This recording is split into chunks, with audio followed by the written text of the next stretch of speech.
Magandang araw, Pilipinas! Ito po ang bagong update regarding sa construction site ng SNR Pangasinan.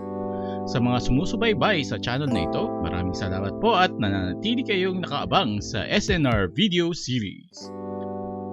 Sa mga bagong tagapanood, maaari niyong panoorin ang maikling panimulang video na makikita sa kanang itaas na bahagi ng video na ito. Ito po ay maikling kwento kung saan matatagpuan ang SNR Pangasinan at konting kaalaman sa bayan na ito. Pero sa mga nais ng malaman ng lugar ng SNR Pangasinan, ang construction site ay matatagpuan sa bayan ng Calasiao, kung saan ito ay nasa gitnang bahagi ng lalawigan ng Pangasinan. Sa pagpapatuloy, ang makikita nyo ngayon ay video footage sa bandang kanlurang bahagi ng construction site. Makikita na ang gilid ng building ay halos natakpan na ng mga concrete blocks at masisilip sa butas ng pader na ang kanyang bubungan ay malapit nang matapos.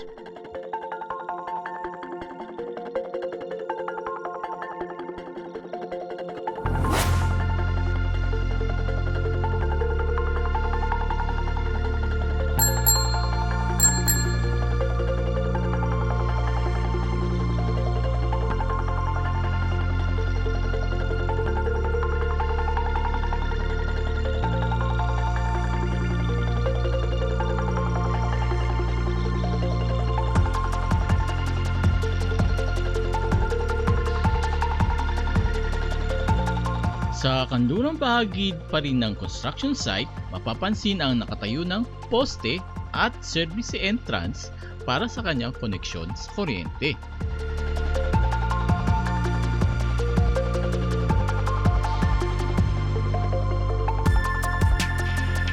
Sa gitnang bahagi naman ng construction site, may nakapaskil na tarpaulin na nagbibigay ng konting impormasyon sa publiko na kung saan makikita sa tarpaulin ang magiging itsura ng SNR Pangasinan, kanino nakapangalan ng lupa, sino ang nagpapagawa, at laki ng lupa na nasasakupan ng proyekto nito.